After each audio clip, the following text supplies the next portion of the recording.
አለው ማለት የሚችለው ማን ብቻ ነው? ማን ብቻ ነው? ከአዳማ ወደ አዲስ አበባ እየሄድኩ ነው፣ እግዚአብሔር ቢፈቅድ። ማን ቢፈቅድ? ከአዳማ ወደ ወለንጭት እየሄድኩ ነው፣ ወደ አሰላ እየሄድኩ ነው። ማን ቢፈቅድ? ወደ ዝዋይ እየሄድኩ ነው። ማን ቢፈቅድ? ማታ ተኝቼ ጠዋት እነሳለሁ። ማን ቢፈቅድ? አልጋ ላይ ተገለባብጦ ጠዋት መተኛት ቀላል ነገር ነው እንዴ? አንተ ተኝተህ እኮ የነርቭ ሲስተም፣ የደም ዝውውር፣ ያተነፋፈስ ስነ ስርዓትን ማን ነው የሚቆጣጠረው? ማን ነው የሚቆጣጠረው? ስሙ የተመሰገነ ይሁን። ስለዚህ ዝም ብለህ ከመሬት ተነስቶ እኔ አለው አይባልም። አለው ማለት የሚችለው እግዚአብሔር ብቻ ስለሆነ፣ አለውም ካለ ያለው እሱ ብቻ ስለሆነ፣ ያለም የሚኖርም ስለሆነ፣ ሰው ግን አለው ብሎ መናገር አይችልም። ማታ ከተኛ ጠዋት ላይ ይነሳ ይችላል።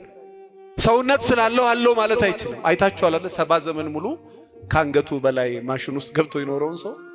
እኔ በጣም የሚገርመኝ እንደው እጅ ያላችሁ ሰዎች አላችሁ፣ አይን ያላችሁ ሰዎች፣ ሕያው እግዚአብሔር ምስክሬ ነው፣ ከዚህ በላይ ሀብቴ። አይን የሚያይ ከሆነ፣ ጆሮ የሚሰማ ከሆነ፣ እግር የሚራመድ ከሆነ፣ ሰውነት ምግብ መቀበል የሚችል ከሆነ፣ ይሄ እጅ የሚንቀሳቀስ ከሆነ፣ እዚህ የጀርባ ነርቭ ሲስተሞች የሚሰሩ ከሆነ እግዚአብሔር ይመስገን ብሎ ማን ይመስገን? እቺ ጣት እንደዚህ ተዘርግታ እንደዚህ የምትታጠፈው ማን ሲፈቅድ ብቻ ነው። ያልተያዘ ሰው አያውቀው። እኔ ብዙ ምስኪኖች ያውቃል። በጣም የሚያስደነግጥ አዲስ አበባ ላይ የ400 ሚሊዮን ብር ቤት ውስጥ ነው የሚኖሩት። ቤታቸው የ400 ሚሊዮን፣ እነሱ የሚኖሩት ሆስፒታል። በጣም የሚያስደነግጥ የ30 ሚሊዮን ብር ኒሳን ፓትሮል ገዝተው እነሱ የሚሄዱት በዊልቸር ነው። ስለዚህ በእግራችሁ ከሄዳችሁ እግዚአብሔር ይመስገን። ማን ይመስገን? ተከራይተህም ቤት መኖር ከቻልክ እግዚአብሔር ምስክሬ ነው፣ እግዚአብሔር ይመስገን። ህመም ራሱ ከተሰማችሁ ጨጓራም፣ ጉበትም፣ ካንሰርም፣ ደም ግፊትም ካለ እግዚአብሔር ይመስገን። ለምን? ህመሙ ራሱ የተሰማክ የስጋ ደዌ በሽታ ስለሌለብን ነው።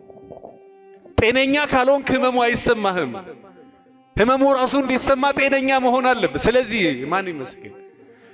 በትንሹ ነገር ደግሞ እግዚአብሔር ይመስገን ያላለ ሰው ዓለምን ሁሉ ቢገዛ እግዚአብሔር ይመስገን አይል እና በተዘጋው ደጃፍ ገብቶ የሰላሙ ጌታ እርሱ የሰላም አባት ሰላም ሰጪም ስለሆነ ሰላም ለእናንተ ይሆናል። ወገኖቼ ሰላም በለኝ ካላችሁት እመኑኝ፣ የእግዚአብሔር ሰላምና የዓለም ሰላም ይለያል። ሰላም ማለት የጥይት ድምፅ ሳይሰሙ መኖር ማለት አይደለም።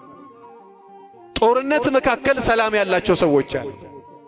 ምንም የሌለ ቦታ ላይ ደግሞ ሰላም የሌላቸው ሰዎች አሉ። ሰላም ማለት የውስጥ ሰላም ነው። ያን የውስጥ ሰላም የሚሰጠው ማን ነው? አዲስ አበባ ላይ አንድ ጊዜ መገናኛ አካባቢ ከአያት ተንደርድሮ የሚመጣ ትልቅ ሲኖትራክ እንደዚህ ካወቃችሁ ይሄ ወደ መገናኛ አደባባይ፣ ይሄ ደግሞ ወደ 22 የሚያስኬድ መስግና እዚህ ስር የተኛ ልጅ አለ። መኪናው ክስክስ ብሎ በቃ እስከ ቦዲው እንጨቱን እስከ ጫነ ድረስ ገብቷል። እና መኪናው በእንትን ክሬን ጠዋት ሲነሳ ልጁ ከእንቅልፉ አልነቃም።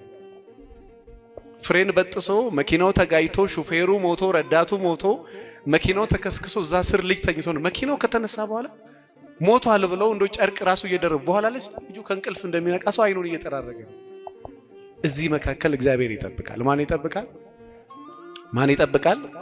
እግዚአብሔር። ወገኖቼ በተደጋው ደጃፍ ገብቶ ሰላም ለእናንተ ይሁን ይበላል። የኔ ቤት ሰላም ይፈልጋል፣ እናንተም የኔ ቤት ሰላም ይፈልጋል የምትሉ ከሆነ የሰላሙን ጌታ ወደ ቤቴ ይገባል።